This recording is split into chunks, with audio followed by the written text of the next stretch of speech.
So ito, nag-wash na. Yan.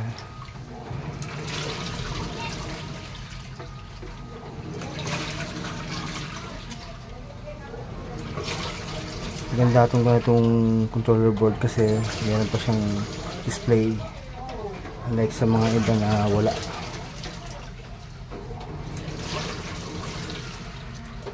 Yan, so nag-wash siya.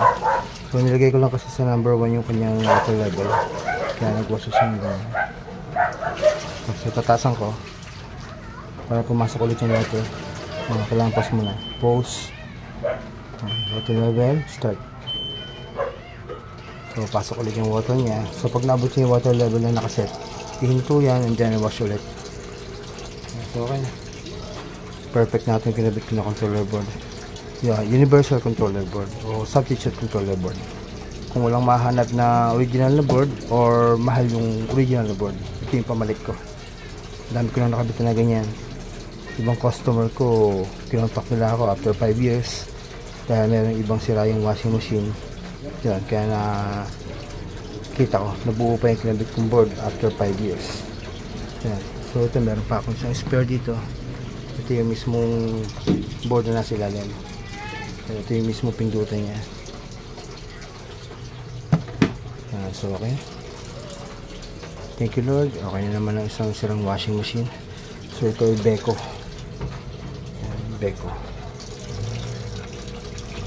So marami na ako nagagawang ganyan na nahihirapang humanap ng board yung customer o yung naunang technician nila na kausap. Kaya pinapalitan ko na ng universal board para hindi na hassle ang paghanap ng original. Yan, so yan, tumigil na yung water niya kasi naabot na yung water level na sinet ko, then nag-wash na.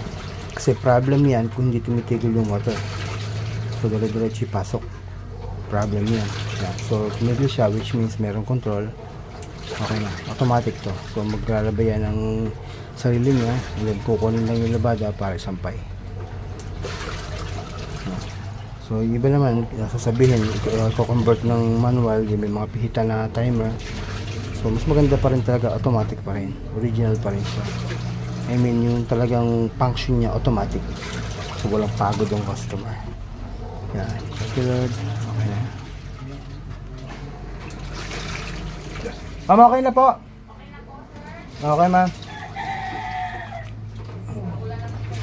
Bye. Ay mga okay na, nag-wash na. Opo. Hindi na po mag-a-alarm. Oh, hindi na. Actually, nagpalit nga ako ng pyesa. Pero ma'am. Ma'am, okay na. opo, salamat sir. Ma'am, thumbs up ka ulit. Thank you so much, ma'am. Then yung warranty ma'am natin dito, so intact pa rin siya na yung same before. Thank you so much, ma'am. Thank you po. God bless.